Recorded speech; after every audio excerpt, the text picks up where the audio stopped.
The kids of Townsville are all surprisingly excited to get to school, except for a kid named Mike Believe, which as you will find out is an appropriate name. He seems really shy and doesn't want to interact with other children. Even Bubbles, who tries to reach out and be nice to him, he starts talking to an imaginary friend he calls Patches, which causes everyone except Bubbles to laugh at him, and soon strange things start to happen.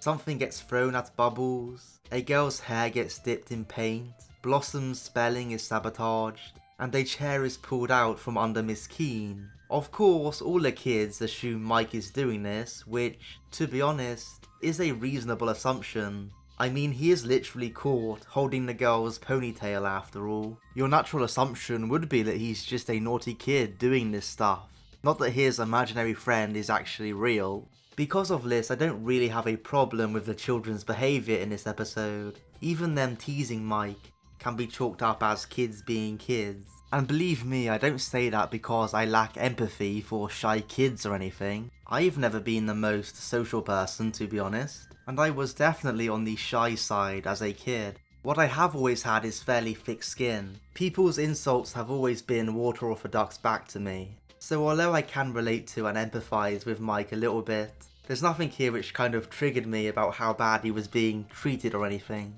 Now Miss Keene might be a bit of a different story, I guess, given how long she takes to stop blaming him when it's obvious that Mike can't be doing these things. But hey, we all know she's a bit of a you-know-what by now. I liked the ending to this episode where it's revealed that Patches is actually real, and because he's invisible to them, the girls can't fight him using normal means. So between the three of them, they create their own imaginary friend to fight Patches. The traits each girl gives shows perfectly the differences in their personalities. Buttercup wants it to be strong and vicious, Blossom wants it to be strong but smart, and Bubbles just wants it to be cute. Regardless of the mix and the pretty dress, it gets the job done defeating Patches.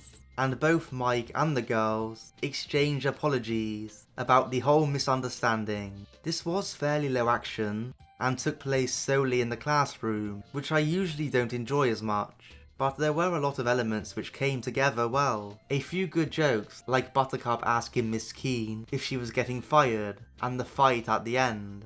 I also like how Mike was actually voiced by a 10-year-old. His voice added more authenticity to the character for me.